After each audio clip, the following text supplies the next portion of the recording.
Back on SportsBIT, Pauly and Teddy, betting insight today. Big game breakdown, as always, live odds, sportsbookreview.com. Dwyane Wade back in Miami for the first time, 14 years in the league. Now he's a visitor for the first time in Miami. Bulls in the Heat. Heat 1.5, 198 the total. The focus was keeping Whiteside. They also went after Durant. In the meantime, they pissed off Wade and lowballed him, so he took off. He might want this game. Quote, I thought it was an opportunity. I would be there forever. Shit happens, and when shit happens, you got to be prepared to move on. I found out very quickly that this is a business, end quote. He goes back home to Chicago. He hasn't even talked to riling.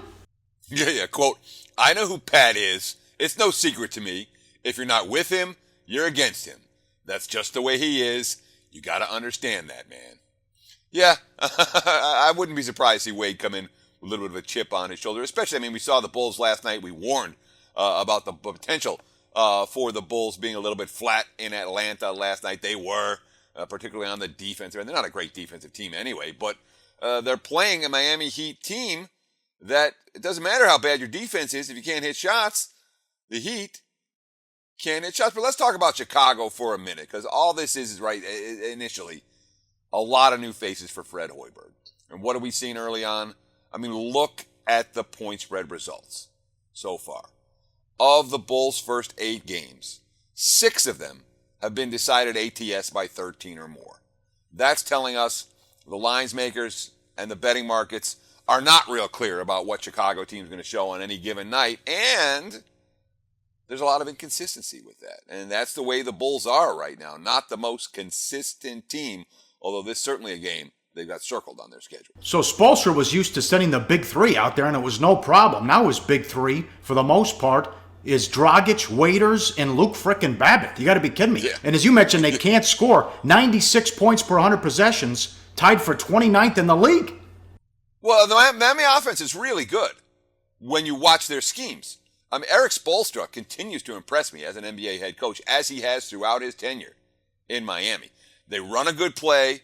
They get an open shot, but the guy can't hit the shot. It happens over and over and over again. It's kind of good coaching being wasted with a bunch of guys who can't shoot. Luke Babbitt, the sharpshooter, a guy who I never thought would have any type of NBA career, when he's a starter in Miami, that to me is a giant red flag. He didn't play in defense. Whiteside is, you don't get open looks in the paint. You don't get any looks in the paint against Miami. And Whiteside, not just a guy who's blocking shots, he's affecting everyone that drives. They're thinking about Hassan Whiteside.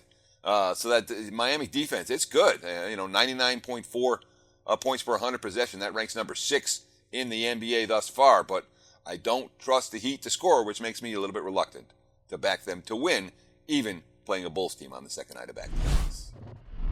Hey guys, for the full video, go to sbrpicks.com. Do your research before you bet. Check out our ratings guide to see which books have the best ratings and sign-up bonuses. Open up several accounts and shop for lines at sbrodds.com. Always be ahead of the game.